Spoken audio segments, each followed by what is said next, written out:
salah satu bukti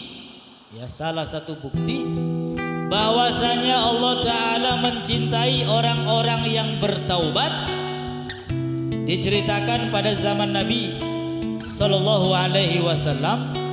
Beliau menceritakan kepada para sahabatnya. Apa yang diceritakan? Satu orang yang selama hidupnya tidak pernah beribadah, selama hidupnya dosa, salah, maksiat yang paling dilakukan, sampai-sampai dia itu membunuh sebanyak 99 manusia. 99 orang dibunuhnya. Tapi satu saat dia mendapat hidayah, dia mendapat taufik, ingin taubat, ingin sadar, ingin menjadi orang yang benar kembali kepada Allah. Akhirnya dia mencari-cari orang yang alim ketika itu. Bertemulah dengan rohib, dengan pendeta. Dia tanya, wahai rohib, wahai pendeta, saya ini dosanya sudah banyak, salahnya banyak, sampai 99 orang saya bunuh. Apakah kalau saya taubat kepada Allah diterima saya punya taubat? Maka dijawab sama pendeta, dosa kamu terlalu banyak, niscaya taubat kamu akan ditolak oleh Allah Subhanahu. Akhirnya jengkel, dipateni pendeta, gejek 100. Pengen bener kayak itu di sing enak-enak ya. Akhirnya jengkel, dibunuh, sehingga pas 100 orang dia membunuh manusia.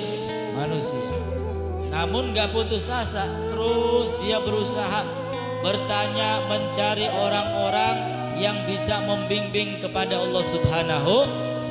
Ditunjukkanlah satu orang alim, satu ulama.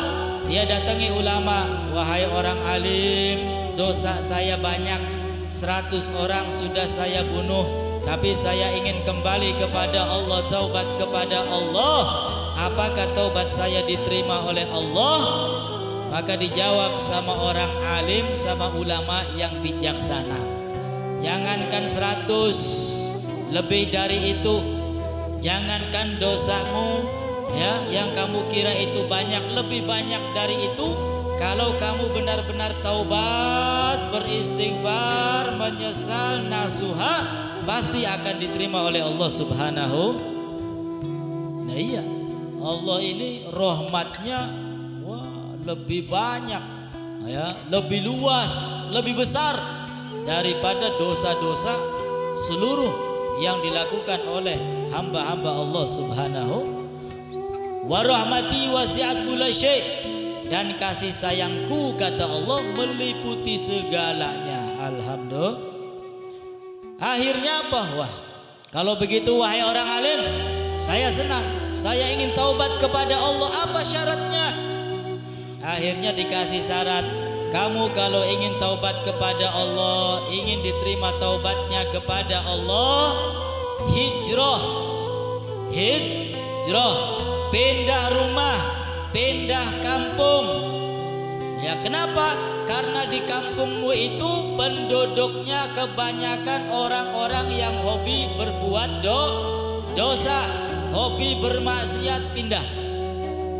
Ya, kemana?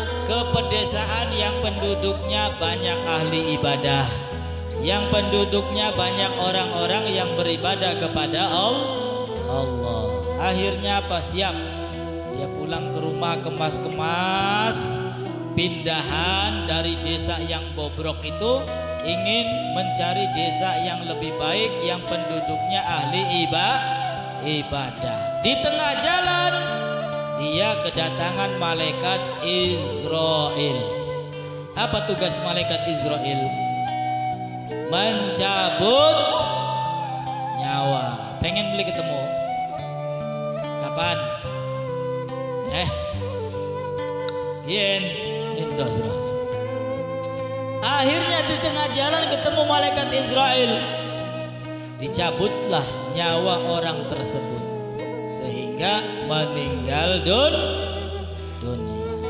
Setelah itu datang malaikat rahmat dan datang malaikat azab, rebutan, ya, rebutan wong siji maukah?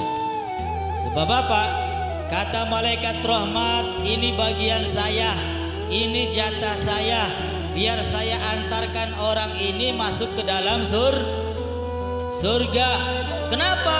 Ya, karena hatinya sudah tulus, ikhlas, punya niat yang besar, taubat, ingin sadar, ingin kembali, ingin ibadah kepada Allah.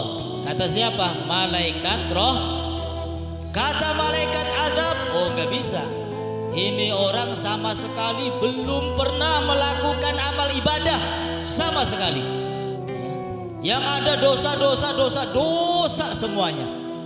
Akhirnya tukaran, rebutan, tarik-tarikan gini antara malaikat rahmat dan malaikat azab. Tidak lama Allah turunkan malaikat yang lain. Allah tugaskan malaikat tersebut menjadi penengah. Wis aja pada ribut. Saya punya tugas datang dari Allah. Apa tugasnya? Allah perintahkan untuk mengukur antara desa yang dulu dia huni, yang penduduknya banyak ahli maksiat, dengan desa yang akan dihuni. Kira-kira kemana lebih dekat, dia lebih berhak. Akhirnya diukur. Setelah diukur, ternyata orang tersebut lebih dekat ke desa yang ingin dihuni, yang penduduknya banyak ahli ibadah. Sallu ala Nabi Muhammad.